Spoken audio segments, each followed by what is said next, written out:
بسم اللہ الرحمن الرحیم قل لا اجد فیما اوحی الی محرما علی طاعم یطعمہ إلا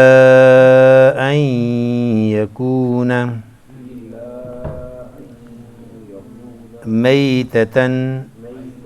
أو دما مسفوحا أو لحم خنزير فإنه رجس أو فسقا أهل لغير الله به فمن اضطر غير باغ ولا عاد فإن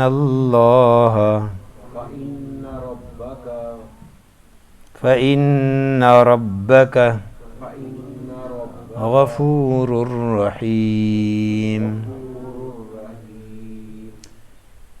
وعلى الذين هادوا حرمنا كل ذي ظفر ومن البقر والغنم حرمنا عليهم شهومهما إلا ما حملت ظهورهما أو الحوايا أو ما اختلط بعظم ذلك جزيناهم ببغيهم وإنا لصادقون۔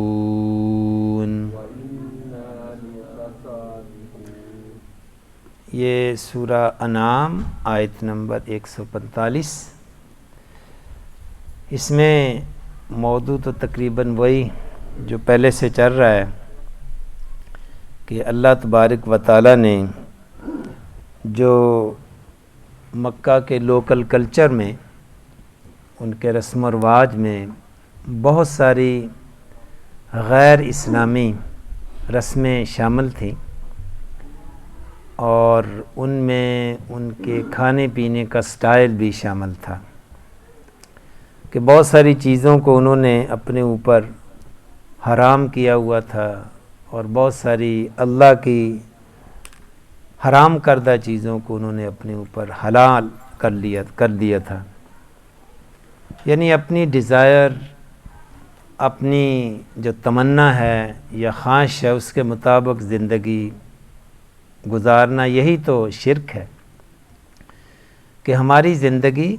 اللہ کے احکامات کے تابع ہونی چاہیے۔ بظاہر تو یہ چیزیں جو ان آیات میں بیان ہوئی ہیں کہ اللہ تبارک و تعالیٰ کو کیا ضرورت تھی ایسے موضوعات کو قرآن کریم میں ٹچ کرنے کی، کہ مکہ کے لوگوں نے بہت سارے جانوروں کو اپنے اوپر حرام کر لیا تھا حالانکہ وہ حلال تھے۔ تو اصل میں اس کی بیک پہ، اس کے پس منظر میں تو اللہ کی نافرمانی تھی، اور آج بھی ہمارے اندر کھانے پینے کے معاملے میں، ہمارے ڈریس کوڈ میں، ہم جو لباس پہنتے ہیں اس میں بھی، اور زندگی کے ہر معاملے میں، چاہے وہ ہمارے بزنس کے معاملات ہوں، فیملی کے معاملات ہوں، کھانے پینے کے معاملات ہوں، ہر معاملے میں ہمیں یہ دیکھنا کہ اللہ کا اس میں حکم کیا ہے۔ کہیں اللہ تبارک و تعالیٰ نے اس کے کھانے سے یا اس قسم کے لباس کے پہننے سے، یا اسی طرح شادی بیاہ میں بہت سارے رسم و رواج کسٹمز ایسی ہیں، ہمیں یہ دیکھنا ہے کہ کہیں میرے اللہ نے، میرے رب نے کہیں ان چیزوں سے منع تو نہیں کیا۔ اصل میں جو روح ہے وہ تو اللہ کے احکامات کی پیروی ہے، یہ اللہ کے قوانین ہیں جو اللہ تبارک و تعالیٰ نے قوانین بنائے ہیں زندگی کے، یا یوں کہہ لیں کہ اللہ تعالیٰ نے ایک مینول دیا ہے، ایک دستور بنایا ہے۔ جس طرح کوئی بھی آپ چیز جب بائے کرتے ہیں اس کے ساتھ اس کا مینول آتا ہے، بکلیٹ آتی ہے کہ اس کو بچوں کی پہنچ سے دور رکھنا ہے، اس کو سردی اور گرمی سے بچانا ہے، آگ سے پرے رکھنا ہے اس کو، اور اس میں یہ اگر مشینری ہے تو اس میں یہ والا آئل ڈالنا ہے اور اس میں اوریجنل پرزے ڈالنے ہیں۔ اگر آپ مینول سے ہٹ کر اپنی مرضی کریں گے کہ نہیں میں تو سستے والا آئل ڈال لوں گا اس میں، یا 2 نمبر پرزہ ملتا ہے میں تو اس میں ہم بڑا کانشیس ہوتے ہیں کہ نہیں میں تو 1 نمبر چیز ڈالوں گا۔ اللہ تبارک و تعالیٰ نے بھی یہ مشینری ہماری بنائی ہے۔ ایک تو اس کا نقصان، ایسی نافرمانی کا نقصان ہماری روح کو ہوتا ہے، یعنی خنزیر کھائیں گے، اللہ کی حرام کردہ چیزوں کو کھائیں گے، اس کا ایک نقصان تو ہماری روح کو پہنچتا، روح ڈیمیج ہوتی ہے، ہمارے خیالات پراگندہ ہوتے ہیں، ہمارے اندر اللہ کی نافرمانی کا ایک جو ہے نا وہ ایک پاور جو کہ ایول پاور ہے وہ ڈیولپ ہوتی ہے کہ آج ایک بات میں اللہ کی نافرمانی کی، کل باقی معاملات میں بھی، دیگر معاملات میں بھی اللہ تبارک و تعالیٰ کی نافرمانی کریں گے۔ تو دوسری بات وہ ہے کہ جسمانی طور پر بھی یہ اگر اللہ تبارک و تعالیٰ نے ہمارے لیے یہ چیزیں منع کی ہیں تو وہ جسمانی طور پر بھی ہمارے لیے نقصان دہ ہیں، وہ اسپیسیفیکیشن کے مطابق نہیں ہیں۔ تو یہ ہمیں کیسے پتہ چلے گا کہ کون سی چیز حرام ہے، نجس ہے اور ایول ہے اور نقصان دہ ہے، اور کون سی چیز فائدہ مند ہے؟ اس کے لیے ہم نے اپنی کوئی سائنٹیفک ریسرچ پہ بھروسہ نہیں کرنا، کیونکہ سائنٹیفک ریسرچ یا اپنی عقل کا استعمال نہیں کرنا ہے۔ اس میں کون سی چیز ممنوع ہے کھانے میں، پہننے میں، اس کے لیے ہم نے کو اپنی عقل کا استعمال نہیں کرنا، کیونکہ بہت ساری چیزیں سائنٹیفکلی آج جو صحیح پروو ہوئی ہیں، مے بی نیکسٹ 15-20 ایئرز میں، 1 سینچری کے بعد وہ اس کے فوائد جو ہیں وہ سائنس ثابت کر دے، کیونکہ سائنس کے جتنے بھی ریزلٹس ہوتے ہیں وہ بدلتے رہتے ہیں، اس میں کنسسٹنسی نہیں ہے۔ تو اسی طرح ہم نے یہ دیکھنا ہے کہ اللہ تبارک و تعالیٰ نے کیا حکم دیا ہے۔ اب اس آیت مبارکہ میں نبی کریم صلی اللہ علیہ وسلم نے یہ فرمایا ہے کہ مجھے جو اللہ نے وحی کی ہے، اللہ نے جو مجھے علم دیا ہے، قل کہہ دیجئے اے محمد صلی اللہ علیہ وسلم، لا اجد، کہ میں تو نہیں پاتا، میں تو اس میں کوئی، یعنی جو ما اوحی، جو میرے پاس وحی آئی ہے اس میں تو مجھے تو کوئی ایسی معلومات نہیں ہیں کہ کوئی چیز حرام ہے جس کو تم نے حرام کیا ہوا ہے۔ میرے پاس وحی آتی ہے، جبریل آتے ہیں، اور اللہ تبارک و تعالیٰ کے ساتھ ڈیوائن کنیکشن ہے میرا، تو میں تو کوئی ایسا ثبوت یا ایسی کوئی چیز اس میں نہیں پاتا کہ یہ چیز جو تم نے اپنے اوپر حرام کی ہوئی ہے کہ علی طائم یطعمہ، کہ کوئی کھانے والا ہے اور اسے وہ کھا رہا ہے، تو میں نہیں سمجھتا کہ اس میں کوئی خرابی ہے۔ ہاں آگے پھر ایکسیپشن دی ہوئی ہے، اس آیت کے اگلے حصے میں ایکسیپشنز آ رہی ہیں، ہاں الا یہ کہ ایکسیپٹ قل لا اجد فیما اوحی الی محرما علی طاعم یطعمہ، یعنی کوئی بھی چیز حرام نہیں ہے، کوئی بھی چیز ممنوع نہیں ہے، سب اللہ تبارک و تعالیٰ نے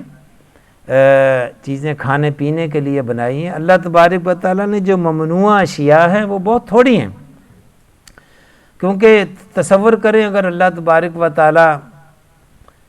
یہ بتاتے کہ یہ چیزیں 5-6 چیزیں حلال ہیں باقی سب حرام ہیں، تو وہ زندگی تنگ کرنے والی بات ہوتی ہے نا۔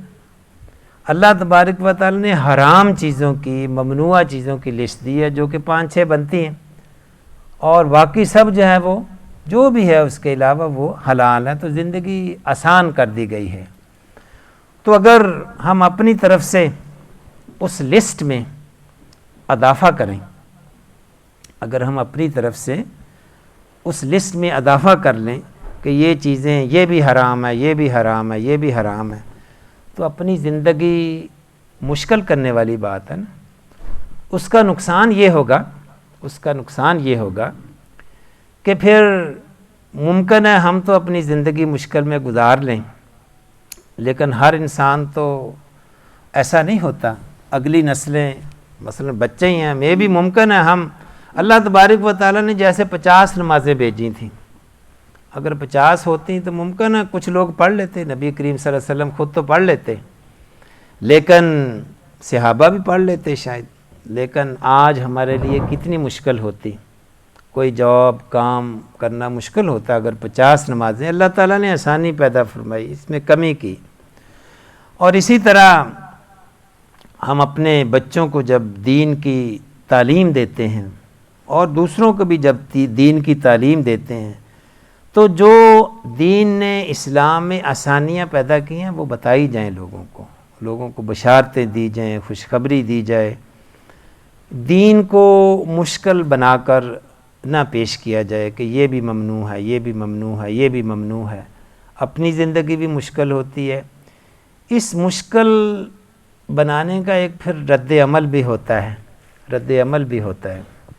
جیسا کہ میں نے عرض کیا تھا نا کہ اللہ تبارک و تعالیٰ نے فرض نماز تو 4 ہی ہیں، عشاء کے جو فرض ہیں وہ تو 4 ہی ہیں، باقی سنتیں ہیں، آپ پڑھیں تو اس کا ثواب ملے گا، کبھی کبھی چھوڑ بھی دیں تو اس کا وہ گناہ نہیں ہے کوئی ایسی۔ تو بچوں کو جب نماز کی تلقین کرتے ہیں ممکن ہے آپ یہی انہیں بتائیں کہ بس فرض پڑھ لیا کریں، تاکہ ان کی آسانی کے ساتھ ان کو دین سکھایا جائے اور آہستہ آہستہ ان کو سنتوں کی بھی ترغیب دی جائے۔ یہ سختیاں، دین میں غلو جو ہے وہ، اس کی جو مثال ہمارے سامنے عیسائیوں میں ملتی ہے۔ عیسائی پادریوں نے، مذہبی پیشواؤں نے دین کو، عیسائیت کو، مذہب کو بہت مشکل بنا دیا تھا، اور اس میں بہت ساری پابندیاں اپنی طرف سے عائد کر دی تھیں، اور ظاہرہ جب عام عوام ان پابندیوں کا اہتمام نہ کر سکے تو پھر بغاوت کے جذبات اٹھتے ہیں، اور یہی وجہ ہے کہ وہ پھر کیا کہتے ہیں کہ عیسائیوں کی جو میجورٹی ہے پبلک کی، وہ مذہب سے بالکل ہی دور چلی گئی ہے۔ وہ کہتے ہیں نا کہ یہ ہمارے بس کا کام نہیں ہے اس پر عمل کرنا۔ جب انسان بالکل ہی دور چلا جاتا ہے تو پھر وہ جس کو کہتے ہیں کہ وہ پھر تمام پابندیوں کو توڑ دے دے، کیونکہ اندر سے بغاوت اٹھتی ہے نا، جب پابندیاں زیادہ لگائیں گے تو بغاوت اٹھتی ہے، تو وہ پھر وہ بالکل ہی وہ خنزیر بھی کھا لیتے ہیں۔ ظاہر ہے کوئی انجیل میں یا ان آسمانی کتابوں میں تو کہیں بھی خنزیر کو حلال نہیں کہا گیا، لیکن جب انسان بغاوت پر آتا ہے، پھر جب اس کو بہت ساری پابندیاں لگائیں گے ایکسٹرا اپنی طرف سے، تو وہ پھر بغاوت پہ آ جاتا ہے اور ایسا باغی ہوتا ہے کہ وہ پھر صرف اپنی خواہش نفس کو فالو کرتا ہے، اور آج وہ خنزیر بھی کھا رہے ہیں اور شراب بھی جو ہے اس کو بھی، اس میں بھی کسی قسم کی ممانعت محسوس نہیں کرتے۔ تو اللہ تبارک و تعالیٰ نے آسانیاں پیدا کی ہیں۔ آدم علیہ السلام کو بھی جب پیدا کیا تھا، جنت میں داخل کیا تھا، تو یہ نہیں فرمایا تھا کہ یہ بھی حرام ہے، یہ بھی حرام ہے، یہ بھی اس کے پاس، بلکہ یہی کیا آدم بس جو چاہو کھاؤ، کوئی پابندی نہیں ہے، بس ایک درخت ہے، ساری جنت میں ایک ہی درخت ہے، وَلَا تَقْرَبَ هَٰذِهِ الشَّجَرَةَ، ٹھیک ہے، اس کے قریب نہیں جانا بس۔ تو یہ آسانیاں اللہ تبارک و تعالیٰ نے نماز میں، ہماری زندگی کے معاملات میں، کھانے پینے میں، پہننے میں، یہ اللہ تبارک و تعالیٰ نے۔ تو اسی طرح نماز میں اور زندگی کے دوسرے معاملات میں بچوں پر بھی بے جاں پابندیاں جو ہیں وہ نہ لگائی جائیں، اپنے اوپر بھی نہ لگائی جائیں، اپنے نفس کو بھی زیادہ تنگی میں نہ ڈالا جائے، اس کا نقصان ہوتا ہے، پھر دین سے انسان بالکل ہی دور چلا جاتا ہے۔ یہی بات قرآن کریم میں اللہ تبارک و تعالیٰ یہ فرما رہے ہیں کہ اے نبی ان سے کہہ دو کہ میں تو ایسی کوئی چیز نہیں پاتا جو مجھ پر وحی آئی ہے، مجھے تو ایسی کوئی انفارمیشن نہیں ہے، تمہارے پاس کہاں سے یہ خبریں آتی ہیں کہ کوئی کھانے والی چیز۔ ہاں آگے پھر ایکسیپشن دیے، ایکسیپٹ الا ان یکون میتا، ہاں کوئی چیز مردہ ہو، مردہ میتا یعنی کوئی جس طرح جانور مر جاتا ہے اس کو نہیں کھانا، اور اس کو نہیں کھانا، وہ ممنوع ہے، وہ حرام ہے۔ اور پھر آگے فرمائے او دما مسفوحا، یا خون ہے، خون وہ حرام ہے۔ خون مسفوحن کا لفظ آیا، او دما مسفوحن، بہتا ہوا خون۔ خون جب بہہ جاتا ہے، جب کسی بھی جانور کو حلال کرتے ہیں تو وہ خون جو بہتا ہے، بہہ کر نکل جاتا ہے، وہ حرام ہے۔ اور جو باقی رہ جاتا ہے، جو بہہ نہیں رہا بلکہ گوشت کے ساتھ بعض اوقات گوشت لے کے آتے ہیں، اس پر خون کے دبے لگے ہوتے ہیں، وہ حرام نہیں ہے۔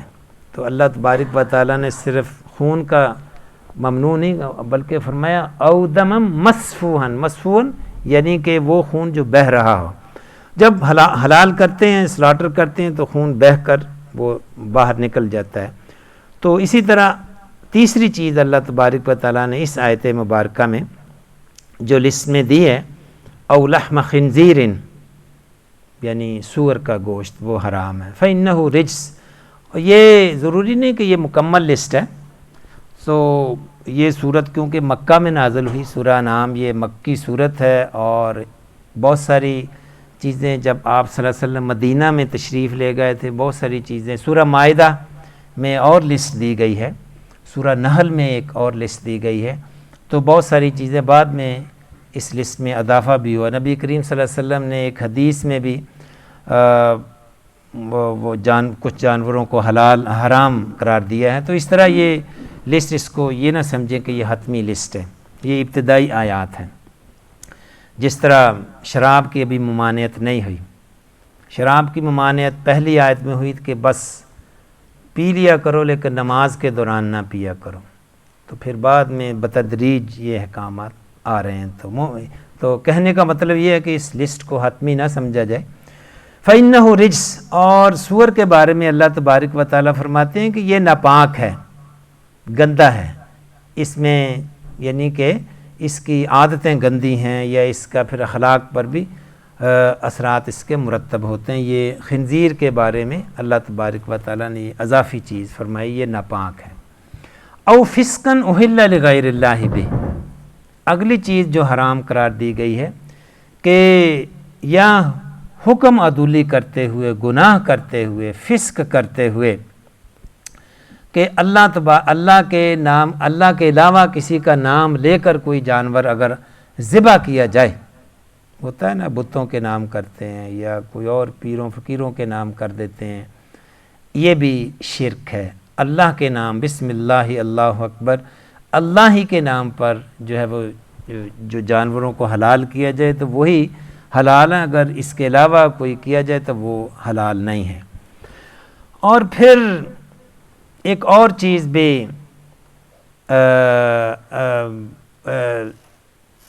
یعنی کہ لغیر اللہ بھی، یعنی کہ غیر اللہ پر جس کا نام لیا گیا ہو تو وہ بھی یہ اس طرح یہ ایک لسٹ دی گئی ہے۔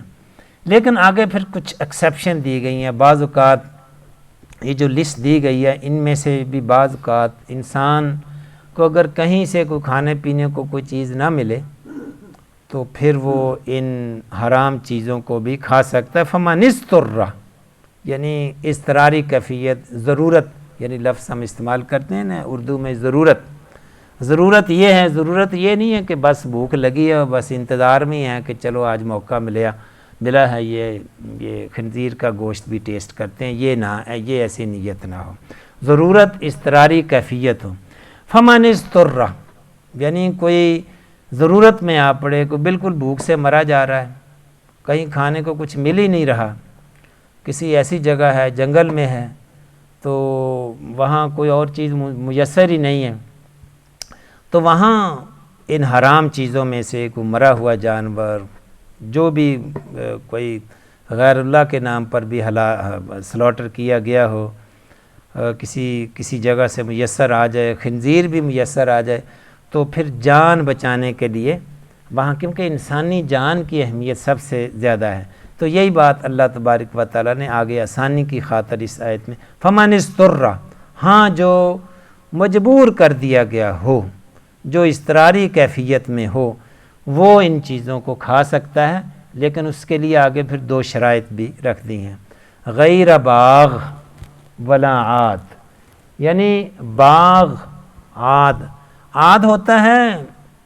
یعنی قرآن میں لفظ آتا ہے نا ولا تعتدوا، یعنی اللہ کی حدود کو کراس کرنا،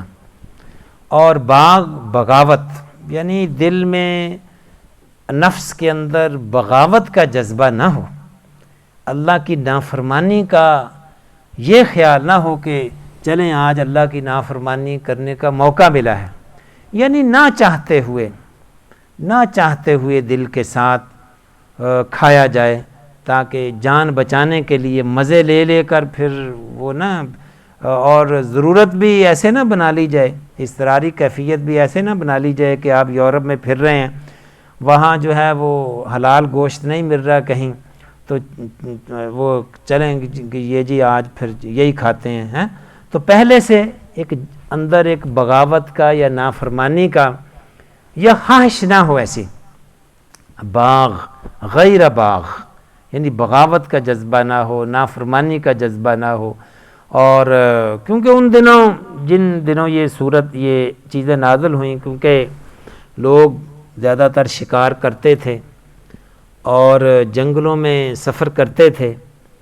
گوشت کی اس طرح دکانیں تو نہیں ہوتی تھیں، اسی طرح جانوروں کو شکار کر کے کھاتے تھے، تو یہ نہ ہو کہ کوئی جانور، حلال جانور کہیں نظر نہ آ رہا ہو جنگل میں، اور بھوک بھی لگی ہو، اور سور نظر آ جائے تو اس کو کہیں ٹھیک ہے پھر آج تمہیں بھی کھانے کا مجھے موقع مل رہا ہے، تو یعنی یہ خواہش نہ ہو ایسی، غیر باغ ولا عاد، اور عاد یہ ہے کہ ایک حد سے زیادہ نہیں جانا، یعنی یہ نہیں کہ بس پورا جو ہے وہ سٹمک فل کر لیں، ضرورت کے مطابق 1-2 لقمے جتنے بھی آپ کھا سکتے ہیں، مثال دے رہا ہوں، یعنی اس ضرورت سے آگے نہیں بڑھنا، مزے لے کر نہیں کھانا، تو یہ 2 شرائط اللہ تبارک و تعالیٰ نے مجبوری کی حالت میں فمن اضطر غیر باغ ولا عاد فإن ربک غفور الرحیم، تو آیت کا جو آخر ہے وہ اس طرح سے ہوتا ہے کہ اللہ تعالیٰ معاف کرنے والا ہے، کہ یعنی کہ اگر ایسا کبھی ہو جائے، کبھی تمہیں ان چیزوں پہ انحصار کرنا پڑے، ان حرام چیزوں پر، تو اللہ تعالیٰ جو ہے وہ معاف کرنے والا ہے۔ تو اس کے بعد اگلی آیت مبارکہ میں اللہ تبارک و تعالیٰ نے یہود کے متعلق فرمایا ہے کہ ان پر کچھ چیزیں حرام کی تھیں جو کہ ہماری شریعت میں حلال ہیں، اور اللہ تبارک و تعالیٰ نے یہ فرمایا کہ ان پر یہ میں نے حرام اس لیے کی تھی ان کو سزا دینے کے لیے، یعنی کہ کسی چیز کا ممنوع ہو جانا یہ ایک قسم کا زندگی اور مشکل بنا دینے والی بات ہے۔ وَعَلَى الَّذِينَ هَادُوا، اور ان پر جو یہودی ہو گئے، یعنی یہودیوں پر، حرمنا کل ذی ظفر، ہر پنجے والا جانور جو ہے ان پر حرام کر دیا گیا تھا۔ تو اس پنجے، ظفر کہتے ہیں پنجے کو، یعنی ناخن جو ہوتا ہے پنجہ، اور اس میں وہ والا پنجہ شامل ہے جو تیز ہوتا ہے، جیسے شیر کا، ریچھ کا، جو جانور پنجے سے چیر پھاڑ کر کے کھاتے ہیں، پنجے سے پکڑ کے کھاتے ہیں، وہ ویسے تو بکری کا بھی پنجہ ہوتا ہے، تو ہمارے بھی ناخن ہیں، ظفر کہتے ہیں ناخن کو یا پنجے کو، ہمارے بھی ناخن ہیں، لیکن یہ شارپ نہیں ہے، ہم اس سے چیزوں کو توڑ کے تو نہیں کھاتے۔ شیر جو ہے، ریچھ جو ہے، اس کے پنجے بالکل چھری کی طرح ہوتے ہیں، وہ ان سے جانوروں کو پھاڑتا ہے، چیرتا ہے، گوشت کو کاٹتا ہے چھری کی طرح اور کھاتا ہے، یعنی وہ ظفر، وہ پنجہ مراد ہے۔ اب اونٹ کا بھی پنجہ ہوتا ہے، ناخن بالکل اس کے آگے سے شارپ نہیں ہوتے، اس سے چیزوں کو توڑ نہیں سکتا، بکری کا بھی ہوتا ہے، تو یہ حرام نہیں تھی ان پر۔ تو یہ ایک تو پنجے والے جانور ان پر حرام تھے، وہ تو ہم پر بھی حرام ہیں، اور دوسرا گائے جو ہے نا، وَمِنَ الْبَقَرِ وَالْغَنَمِ حَرَّمْنَا عَلَيْهِمْ شُحُومَهُمَا، یہ گائے اور بکری ان پر حرام تو نہیں تھی، لیکن اس کے اندر جو چربی تھی وہ ان پر، شہومہ کہتے ہیں چربی کو، شہم چربی کو کہتے ہیں، ان کے اس کے اندر جو چربی تھی وہ حرام تھی ان کے اوپر۔ جب ہم گوشت دیکھیں نا، ہماری زندگی آسان ہے اس لحاظ سے کہ ہم بکرا حلال کرتے ہیں تو اس میں ہر چیز ہی حلال ہے، چربی ہے یا جو بھی ہے، ہڈیاں ہیں، تو تصور کریں کہ اگر یہ کرنا پڑتا کہ اس میں سے یہ حرام ہے، یہ حلال ہے، یہ چربی، تو ان کی زندگی کو مشکل بنایا گیا تھا، یعنی ایک سزا کے طور پر کہ اور ان کو سزا کیوں دی گئی، اس کا تذکرہ سورہ مائدہ میں آیا تھا، فَبِظُلْمٍ مِّنَ الَّذِينَ هَادُوا حَرَّمْنَا عَلَيْهِمْ طَيِّبَاتٍ،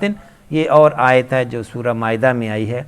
فَبِظُلْمٍ مِّنَ الَّذِينَ هَادُوا حَرَّمْنَا عَلَيْهِمْ طَيِّبَاتٍ أُحِلَّتْ لَهُمْ، یعنی کہ یہودیوں کو سزا دی گئی تھی ان کے ظلم کی وجہ سے، جو زیادتیاں انہوں نے لوگوں پر کی، اور جو دین کا راستہ انہوں نے لوگوں کے لیے روکا، اس کی سزا کے طور پر ان پر بہت ساری پاک طیب چیزیں حرام کر دی گئی تھی۔ فَبِظُلْمٍ مِّنَ الَّذِينَ هَادُوا حَرَّمْنَا عَلَيْهِمْ طَيِّبَاتٍ، تو یہ ان کو سزا، اسی کا تذکرہ، اسی مضمون کو اس آیت مبارکہ میں بیان کیا گیا ہے۔ تو گائے اور بکری، غنم، گائے اور بکری یہ حلال تھی ان کے لیے، لیکن اس کے اندر جو چربی ہوتی ہے، بعض اوقات بکرے کو حلال کرے نا، بعض چربی لٹک رہی ہوتی ہے اس کی ہڈیوں کے، گوشت کے ساتھ ساتھ اتنی موٹی موٹی چربی لٹک رہی ہوتی، وہ ان کے لیے حرام تھی۔ الا ما حملت ظہورہما، ہاں وہ چربی جو ہڈیوں کے ساتھ چمٹی ہوئی ہوتی ہے، جو اندر میرو ہوتا ہے اس کے اندر بھی چربی ہوتی ہے، جو چربی جس کو اتارنا مشکل نہ ہو، وہ ان کے لیے حلال تھی۔ یعنی زندگی مشکل تو بنائی گئی تھی، لیکن بہت زیادہ مشکل ان کے لیے یہ آسانی پیدا کر دی گئی کہ چلیں جو ہڈیوں کے ساتھ چربی لگی رہ جائے وہ کھا لیا کرو، لیکن ویسے چربی اتار دیا کرو۔ حرمنا علیہم شحومہما الا ما حملت ظہورہما او الحوایا او مختلط بعظم، تو سوری، یہ حملت ظہورہما، ظہورہ بیک کو کہتے ہیں، بیک کو، یہ ظہورہ بیک کو کہتے ہیں، یعنی وہ جو بیک پہ چربی ہوتی تھی، جیسے اب دمبا ہوتا ہے اس کی بیک پہ اتنا موٹا وہ چربی کا ایک تھیلا سا ہوتا ہے، وہ ان کے لیے حلال تھی۔ حرمنا علیہم شحومہما الا ما حملت ظہورہما او الحوایا، یا جو آنتوں کے ساتھ لگی ہو حوایا، او مختلط بعظم، یہ اصل میں ہے کہ ہڈیوں کے ساتھ جو چمٹی، عظم ہڈیوں کو کہتے ہیں، جو ہڈیوں کے ساتھ چمٹی ہوئی ہو۔ ذالک جزیناہم ببغیہم وإنا لصادقون، یہ ہم نے ان کو ان کی سرکشی کی سزا دی تھی، یعنی زندگی کو مشکل بنا دیا گیا تھا۔ اللہ تبارک و تعالیٰ نے سزا کے طور پر، ہمارے لیے کتنی آسانی ہے کہ ایک دفعہ جو بھی جانور ہے وہ حلال ہے تو سارا ہی حلال ہے، پھر اس میں ہمیں اس بات کا وہ پابندی نہیں ہے کہ اس میں یہ چیزیں جو ہیں وہ نکال کر پھینک دی جائیں۔ ہاں ہمیں پسند نہ ہوں تو وہ ایک الگ بات ہے، وہ نہ کھائیں وہ ایک الگ بات ہے، لیکن حرام ایک کسی جانور میں کوئی چیز بھی نہیں ہے۔ تو اس لیے اللہ تبارک و تعالیٰ نے یہ سزا کے طور پر ان پر یہ چیزیں حرام کی تھی۔ اور اگر آج ہم اگر اپنے اوپر خام خواہ اپنی مرضی سے پابندیاں لگاتے ہیں کہ میں نے یہ نہیں کھانا، میں نے گوشت نہیں کھانا، میں ویجیٹیرین ہوں، میں نے وہ بھی نہیں کھانا، وہ بھی نہیں کھانا، خام خواہ اپنے اوپر کسی چیز کو حرام کر دیتے ہیں، ممنوع کر دیتے ہیں، تو یہ ایسے ہی ہے جیسے ہم اپنے آپ کو خود ہی سزا دے رہے ہیں۔ یعنی اللہ تبارک و تعالیٰ یہاں یہ فرما رہے ہیں ذالک جزیناہم ببغیہم، یہ جزا تھی ان کی، سزا تھی ان کی ببغیہم، ان کی سرکشی کی وجہ سے۔ تو ہم اگر اپنے اوپر یعنی یہ نہ سمجھیں کہ یہ آج یہ آیتیں اپلیکیبل، ان کا اطلاق نہیں ہے، آج بھی ہمارے کلچر کے اندر لوگ اپنے دماغ کو، اپنی پسند ناپسند کو استعمال کرتے ہوئے اور پھر بہت ساری حلال چیزوں کو، گوشت کو حرام قرار دیتے ہیں، پھر اس کے لیے ایک مہم چلاتے ہیں کہ یہ کتنی بے رحمی ہے جی، جانوروں پر چھری چلاتے ہیں جی، جاندار کو کھاتے ہیں، وہ یعنی اپنا ایک دماغ ہے اس کے اندر۔ تو ہمیں یہ دیکھنا ہے اگر اللہ تبارک و تعالیٰ نے کسی چیز کو ممنوع نہیں کیا تو اس پر پھر اپنے آپ پر اس کو ممنوع کر کے خام خواہ اپنی زندگی کو مشکل نہ بنایا جائے، ورنہ ایک دن آپ خود بھی بغاوت کر جائیں گے، کیونکہ انسان پابندیاں برداشت نہیں کرتا زیادہ تر، اور آنے والی نسلیں جو ہیں وہ کبھی بھی وہ پھر دین سے بالکل ہی دور چلی جائیں گی، اور پھر وہ تمام حرام چیزوں کو وہ پھر جو ہے وہ حلال کر لیں گے۔ نبی کریم صلی اللہ علیہ وسلم کی بعثت کا ایک مقصد یہ بھی تھا جو سورہ اعراف میں ہمیں ملتا ہے، وَيُحِلُّ لَهُمُ الطَّيِّبَاتِ وَيُحَرِّمُ عَلَيْهِمُ الْخَبَائِثَ وَيَضَعُ عَنْهُمْ إِصْرَهُمْ وَالْأَغْلَالَ الَّتِي كَانَتْ عَلَيْهِمْ، یعنی کہ نبی کریم صلی اللہ علیہ وسلم کے آنے کا ایک مقصد یہ جو سورہ اعراف میں بیان کیا گیا، وہ یہ بھی اللہ تبارک و تعالیٰ نے بیان کیا کہ پچھلی شریعتوں میں جو چیزیں، جو جانور حرام تھے یا جانور کے جو حصے حرام تھے، نبی کریم صلی اللہ علیہ وسلم نے آپ کی شریعت میں ان کو حلال قرار دیا گیا، یعنی ایز پیدا کر دی گئی، یعنی ان کو تو ایک سزا کے طور پر یہ ان مشکلات میں ڈالا گیا تھا۔ تو نبی کریم صلی اللہ علیہ وسلم کی آمد اس لحاظ سے رحمت ہے کہ ہماری زندگی کو اور جو ہے وہ آسان کر دیا گیا۔ تو یہ اوورآل جو ان دو آیتوں کا جو موضوع ہے وہ یہی ہے جو ہمیں سبق ملتا ہے۔ بظاہر یہ چیزیں ایسی ہیں کہ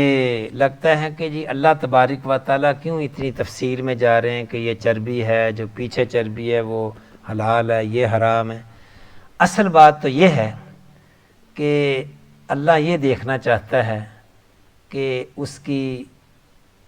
نافرمانی کرتے ہیں ہم یا تابعداری کرتے ہیں۔ اصل میں جب اللہ تبارک و تعالیٰ نے آدم کو پیدا کیا اور یہ کہا کہ اس درخت کے پاس بھی نہیں جانا، تو یہ ایسی بات نہیں تھی کہ اس درخت میں کچھ زہر تھا کہ آدم اس میں زہر ہے، تو یہ بات نہیں تھی۔ اگر اس میں زہر ہوتا تو آدم نے خود ہی نہیں کھانا تھا اس کو۔ اللہ تعالیٰ نے قرآن میں کہیں شریعت میں زہر کو نہیں کہا کہ یہ حرام ہے، پتہ ہے اس کو ویسے انسان نہیں کھائیں گے، اس چیز کو ہی حرام کیا جاتا ہے، ممنوع کیا جاتا ہے جس میں بظاہر کوئی نقصان نہ ہو۔ تو اللہ تبارک و تعالیٰ نے یہ فرمایا بس اس درخت کے پاس نہیں جانا، وجہ نہیں بتائی۔ تو اصل مقصد یہ ہے کہ انسان کو اللہ کے فرمان کے تابعداری اور اس کے حکم کی بجا آوری سکھائی جائے۔ اگر انسان آگے سے یہ سوال کیوں اس کی وجہ اور لاجک ڈھونڈنا شروع کر دے، وہ نافرمانی ہو جاتی ہے۔ تو آدم کو یہ کوئی توجیہ نہیں بتائی گئی، یہ حرام ہے، یہ حلال ہے، اور اسی کو حلال اور اسی کو حرام رکھا جائے جو اللہ نے کہا ہے، تو اسی میں اللہ تبارک و تعالیٰ کی بندگی ہے۔ اپنی طرف سے کوئی ایک چیز حرام کر لیں تو وہ بندگی کے خلاف جاتا ہے۔ جیسا کہ سورہ یعنی بظاہر یہ چیزیں معمولی لگتی ہیں، لیکن اللہ تبارک و تعالیٰ نے آپ کے علم میں ہونا چاہیے کہ نبی کریم صلی اللہ علیہ وسلم کو ایک لحاظ سے آپ ڈانٹ ہی کہہ لیں کہ آپ صلی اللہ علیہ وسلم نے اپنے اوپر شہد جو ممنوع کر لیا تھا۔ تو اللہ تبارک و تعالیٰ نے آیتیں نازل کی، یا ایھا النبی لم تحرم ما احل اللہ لک، اللہ نے جو تیرے لیے چیزیں حلال کی ہیں نبی، تمہیں کیا اختیار ہے ان کو اپنے اوپر حرام کرنے کا۔ آپ صلی اللہ علیہ وسلم نے وہ آپ کی بیوی نے شاید شکایت کی تھی کہ منہ سے بدبو آتی ہے، تو آپ صلی اللہ علیہ وسلم نے، یہ ایک روایت ہے، آپ صلی اللہ علیہ وسلم نے کہا کہ آج کے بعد میں یہ والا شہد جو ہے وہ نہیں کھاؤں گا،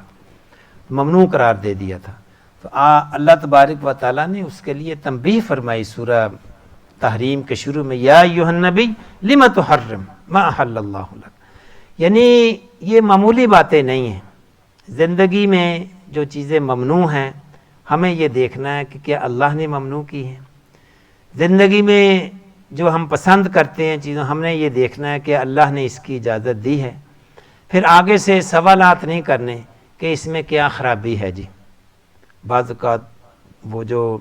جو لوگ غیر مسلم ہیں وہ یہ سوال کرتے ہیں کہ جی یہ اس میں خنزیر میں کیا خرابی ہے، اس میں گوشت تو ویسا ہی ہے، اس کا ٹیسٹ کبھی ایک دفعہ کھا کے تو دیکھیں۔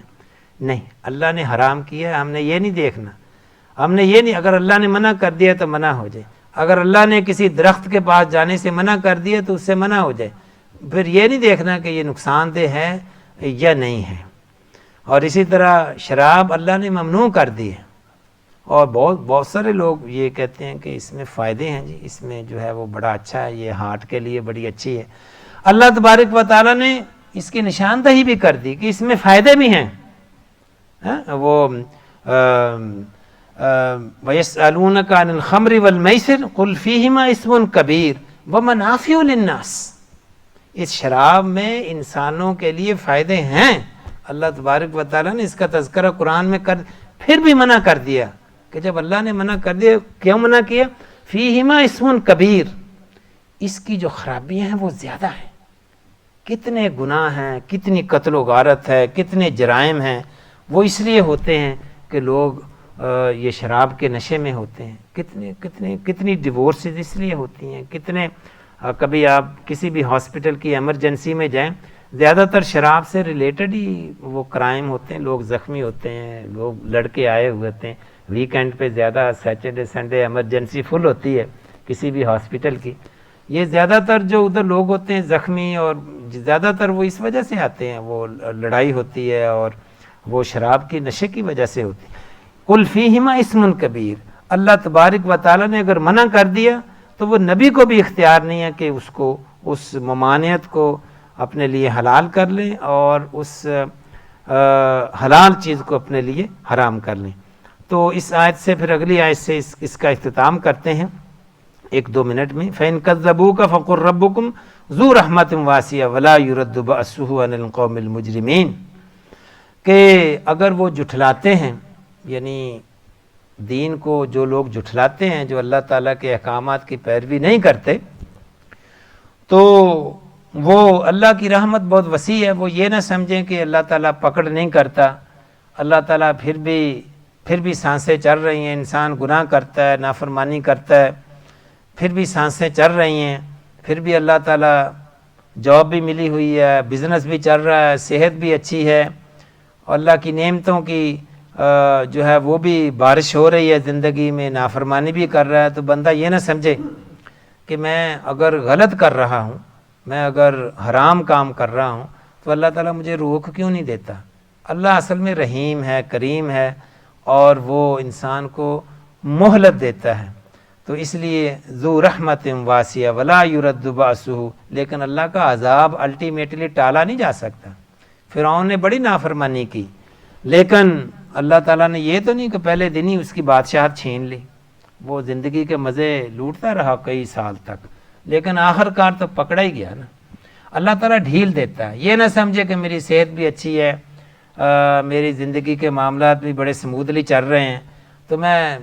گناہ کے کام بھی کر رہا ہوں، تو میرا خیال اللہ پھر بھی خوشی ہے میرے ساتھ۔ نہیں، اللہ تعالیٰ ڈھیل دے رہا ہے، اللہ تعالیٰ ایک ہی دفعہ پکڑے گا، اور اس لیے ہمیں یہ دیکھنا ہے جو چیز ممنوع ہے اس سے منع ہو جائیں، جو چیز جس کی اجازت ہے اس کام کو کریں، تو اللہ تبارک و تعالیٰ کی پکڑ سے ڈرتے رہیں۔ اقول قولی ھذا واستغفر اللہ لی ولکم فاستغفروا انہ هو الغفور الرحیم۔ تو کوئی سوال؟